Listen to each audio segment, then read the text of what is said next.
This part of the fence was built by the Obama administration, and President Trump purchased all this material. The day that he took office, President Biden issued an order shutting down construction.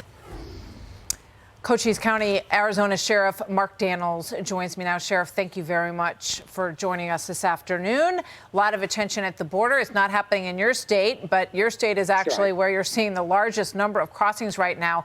What do you attribute that to, Sheriff? Well, yeah, thanks for having me on, Martha. Let me just say this.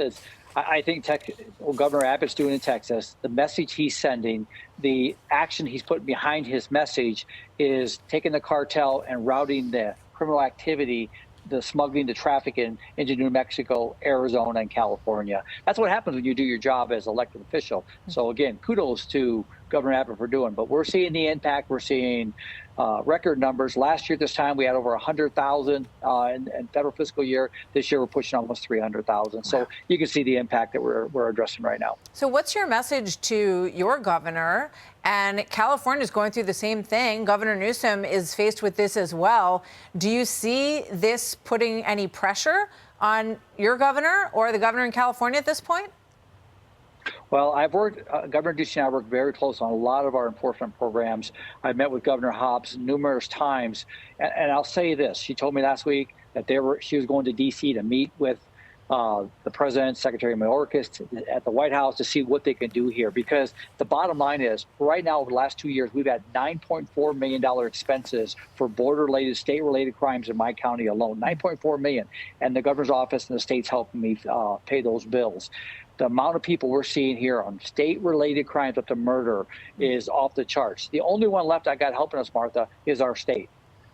The federal government and the majority of Congress has abandoned us down here on the border. So when you put almost 3,000 people in jail in 2 years for border-related crimes in my jail, you can imagine the impact. I need our governor. I've told her this. She hasn't turned her back on us yet. And we're going to keep pushing her because I need her. I really do, because this president and this majority of Congress have turned their back on this border, and we're paying the impact. We're paying the dividends right now. So,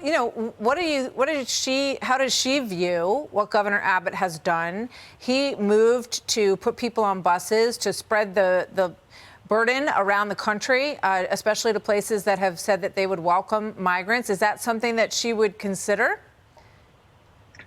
I don't think so. Now, I got 9 National Guard that she sent down here over the last couple of weeks to help me just in our jail aspect of it and help on some of our border initiative programs. I don't think that, and I say that because when this governor took office, she removed the containers from Governor Ducey. That was something she was not in favor of. Politics is driving this, Martha. You got Democrat governors, you got Republican governors are so divided on this. You look at the 2 presidents. You got President Trump down there that had a strong prioritization on the border, strong message on the border, and strong action on it. You got President Biden that's just the opposite. Senator Biden was all about border security. President Biden has been absent for 3 years. He's down here now for re-election purposes. He's down here right now for show and tell, for political and photo ops. That's exactly what he's doing. Come to Arizona. We've invited President Biden to come work with sheriffs, and we have not seen that yet. Well, protecting the country, as I said before, is the #1 job of the President of the United States. That's right. And as voters look at this, they're going to see whether or not they think he's taking it seriously. We watch these buses. I know you all have had enormous numbers of buses coming through your state as well. Where are the people who are crossing in Arizona largely coming from, that are seeking asylum, apparently? Where are they coming from? Well, Martha, what we see in Cochise County, we're on the southeast corner of the state of Arizona, is gotaways. We see the gotaways that Director Holman was talking about. We see the majority of gotaways in the Tucson sectors. We don't deal with give-ups. But thanks to the fractured wisdom of Washington, D.C., and I don't want to sound critical, but I'm very frustrated with this. You can tell. People that come across the southwest border right now, outside the proper of Cochise County, are being bused to my county and processed here. Since May 8th of 2023 up till, I think it's February 20th, 717 or 715 buses through the state of Arizona and my local resources have bus street releases from Border Patrol out of my county. I'm not blaming the agents. I'm blaming Washington, D.C. for sending them here, taking my agents off the enforcement and put them in administrative processing. This is a fractured mess on this border right now, and it amazes me. And you're exactly right. I say it. The oath of office for a sheriff, the oath of office for a governor, or a president of the United States, or a congressional member is all the same. You got to protect the citizens in our country first. Let me ask you, a quick question about the legislation that failed in Congress. Was that something that you supported? Would you have liked to have seen it passed? Your national sheriffs came out against it.